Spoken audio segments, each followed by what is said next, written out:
बिस्मिल्लाहिर्रहमानिर्रहीम। अस्सलाम वालेकुम students, hope so you will be fine इंशाल्लाह। स्टूडेंट्स, आज का जो हमारा टॉपिक है वह है electric field due to the point charge. हमने लास्ट टाइम पढ़ा था कि इलेक्ट्रिक फील्ड क्या होते हैं और electric field lines of force क्या होती हैं।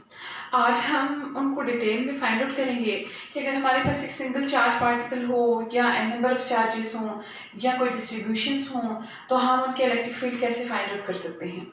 तो पहला जो हमारा स्टेप है वो ये है कि how can we find the electric field due to the point charge. तो एक पॉइंट चार्ज के हम इलेक्ट्रिक फील्ड कैसे मालूम कर सकते हैं। उसके लिए हमें ये पता होना चाहिए सबसे पहले कि what is a point charge. एक पॉइंट चार्ज क्या है, पॉइंट चार्ज किसे कहते हैं। तो पॉइंट चार्जेस क्या होते हैं। पॉइंट चार्जेस हमेशा ऐसे चार्जेस हैं कि जब हम बिलफर्ज हमारे पास कोई सा भी दो चार्ज हैं और अगर हम उन चार्जेस के दरमियान, क्योंकि हमें पता है कि जब भी हम इलेक्ट्रिक फोर्स या इलेक्ट्रिक फील्ड की बात करते हैं तो हम दो चार्जेस के दरमियान डिस्टेंस की बात करते हैं। अगर वो डिस्टेंस उनके चार्जेस के दरमियान, अगर बिलफर्ज से मेरे पास दो चार्जेस हैं, बिलफर्ज मैं कहती हूँ कि मेरे पास चार्ज है Q, positive Q is the charge, और कोई दूसरा चार्ज है, एक्चुअली तो ये सिंगल पॉइंट चार्ज है।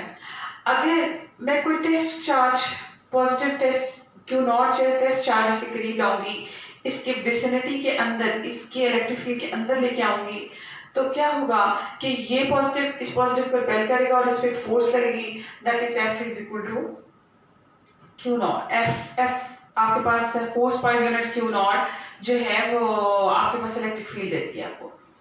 अच्छा, ये जो Q है, इस Q और Q0 के दरमियान जो डिस्टेंस है दैट इज R। अब पॉइंट चार्ज हम उसको कहते हैं कि अगर चार्जेस का जो अपना साइज है, बिलफर्ज में कहती हूँ ये जी चार्ज का साइज है और ये इस चार्ज का साइज है, ये पॉजिटिव Q चार्ज है और ये Q0 है हमारे पास, ये भी पॉजिटिव ही होता है।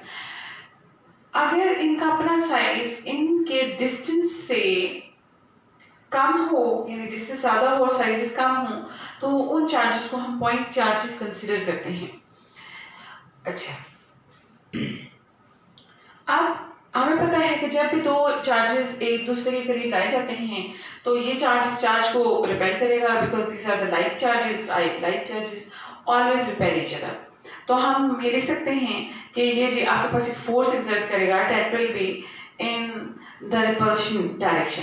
तो ये इसको राइट वर्ड जो है वो रिपेल करेगा। अच्छा, इस फोर्स को, चूंकि कूलम्ब्स फोर्स है, तो हम इसके अगर फार्मूला लिखेंगे तो फार्मूला हमारे पास इस तरह से आ सकता है, और आर यूनिट वेक्टर इसी डायरेक्शन में होता है क्योंकि आर का जो यूनिट वेक्टर है वो इसकी डायरेक्शन देता है। अच्छा, F is equal to, Coulomb's law से हमें ये पता चलता है कि F is equal to K Q, the magnitude of the first charge, the magnitude of the second charge, that is Q0, over the distance, square of the distance between the two charges, that is the Coulomb's law। और अगर मैं इसको vector consider करूं तो मुझे यहाँ पे R unit vector introduce करवाना पड़ेगा, that is the Coulomb's force। अच्छा, हमने लास्ट में भी डिफाइन किया था कि इलेक्ट्रिक फील्ड को डिफाइन कर सकते हो in terms of the Coulomb force, that is electric field can be written as force per unit charge per unit test charge, और आर यूनिट वेक्टर इसका डायरेक्शन आएगी, वो हम फोर्स से फाइंड आउट करेंगे। अच्छा, अब इस फोर्स की वैल्यू यहाँ से उठा के यहाँ पुट करेंगे तो आपके पास आएगा K Q Q0 over R square.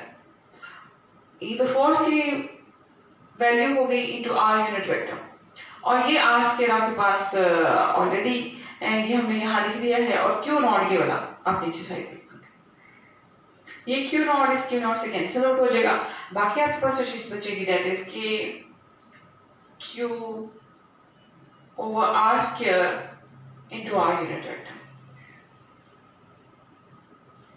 That is the electric field for the single charge particle, अगर हमारे पास एक सिंगल चार्ज पार्टिकल होगा तो इलेक्ट्रिक फील्ड उसकी होगी K Q over R square into R unit vector. और अगर मैं सिर्फ मैग्नीट्यूड की बात करूं तो मुझे आर यूनिट वेक्टर कंसिडर नहीं करना पड़ेगा, K Q over R square, that is the electric field due to the single charge particle. कि अगर मेरे पास एक सिंगल चार्ज पार्टिकल हो तो मैं इसकी जो इलेक्ट्रिक फील्ड है वो इस तरह से फाइंड आउट कर सकती हूँ। अच्छा जी, electric field single charge particle के लिए तो हो गई E is equal to K Q over R square. But if I have the number of charges, अगर मेरे पास एक चार्ज नहीं है बल्कि मेरे पास बहुत सारे चार्जेस हैं, like n number of charges, तो अगर suppose I have the n number of charges Q1, Q2, Q3, Q4 and Qn. I have the number of charges, so on, and I have a test charge Q naught here. The distance of Q naught from Q1 is R1, from Q naught Q2 का जो distance है वो R2 है, similarly Q3 का R3 होगा, Q4 का R4 होगा और Qn का Rn डिस्टेंस होगा। यानी आपने हर चार्ज का अलग से कपल बनाना है विद द टेस्ट चार्ज, क्योंकि जो कूलम फोर्स होती है वो हमेशा दो फोर्सेस के दरमियान होती है, दो चार्जेस के दरमियान लाई कर रही होती है। तो इस वजह से अब मैं इलेक्ट्रिक फील्ड चूंकि मैंने सिंगल चार्ज पार्टिकल के लिए लिख ली तो मैं हर पार्टिकल का एक सिंगल चार्ज कंसिडर करूंगी और फिर मैं सबको एड कर दूंगी, तो मेरे पास टोटल इस n पॉइंट चार्जेस के इलेक्ट्रिक फील्ड निकल आएगी। तो electric field for the first charge particle I can write as E1 equal to K Q1, क्योंकि आपने लास्ट टाइम देखा है कि Q नॉट का कोई फैक्टर नहीं आता है एंड पे, तो इसका मतलब है कि ये चार्जेस जो होंगे ये आपके इलेक्ट्रिक फील्ड के फाइनल फार्मूले में आएंगे। तो R1 स्क्वायर। अच्छा, सिमिलरली अगर मैं मैग्नीट्यूड सेकंड चार्ज पार्टिकल की लिखूंगी तो that field comes E2 equal to K Q2 over R2 square. और अगर मैं E3 की लिखूंगी तो E3 will becomes equal to के Q3 over R3 square and so on. अगर मैं En चार्ज पार्टिकल के लिए लिखूंगी तो E लास्ट जो पार्टिकल होगा वो मेरा En होगा।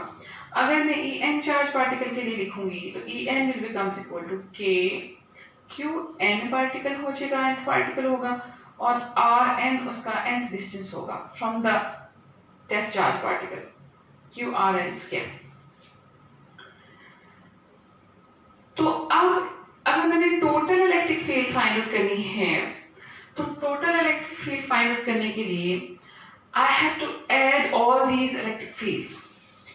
मुझे इन सब इलेक्ट्रिक फील्ड्स को ऐड अप करना पड़ेगा, यानी E is equal to E1 plus E2 plus E3 plus two on En तक जाएगा। और अगर हम इनकी वैल्यूज पुट करें तो हमारे पास आएगा जी E is equal to K Q1 over R1 square plus के Q2 over R2 square plus so on के Qn ओवर Rn स्क्वायर।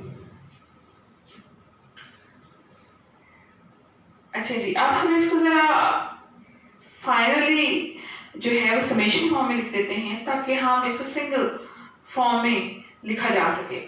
तो E इज इक्वल टू के कांस्टेंट है, इसको हम बाहर निकाल लेते हैं। बाकी जो हमारे पास चीज है सबको हम समेशन फॉर्म में लिख लेते हैं। Summation I goes from 1 to n, क्योंकि 1 से स्टार्ट हो रहा है और n स्टैंडिंग है, तो हम 1 से लेके n तक, तो qi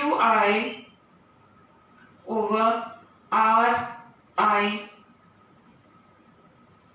स्क्वायर।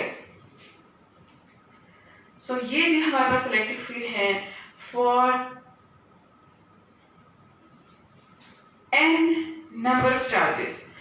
अगर मेरे पास electric field n number of charges हो तो वो मैं इसको इस तरह से एक्यूमुलेट कर सकती हूँ। प्रिंसिपल ऑफ सुपरपोजिशन है सिंपल इस्तेमाल करके, तो आप इसका राइट अप कर सकते हो और सबको एड अप करेंगे सिंपली, और जब एड अप करेंगे तो हमारे पास जो है वो समेशन फॉर्म में आएगा, E is equal to K Q I over are I square. ये यानी इलेक्ट्रिक फील्ड जो है it depends upon the magnitude of that charge particle and it depends upon the scale of the distance, कि जो दोनों के दरमियान फासला है वो जितना ज़्यादा होगा उतनी इलेक्ट्रिक फील्ड कम होगी, और जितना कम होगा उतनी इलेक्ट्रिक फील्ड ज़्यादा होगी। और इलेक्ट्रिक फील्ड की जो डायरेक्शन है वो आप आर यूनिट वेक्टर से फाइंड आउट कर सकते हो। It always from positive terminal to the negative terminal, हमेशा पॉजिटिव से नेगेटिव की तरफ होती है इलेक्ट्रिक फील्ड। तो that is for the electric field due to the n number of charges.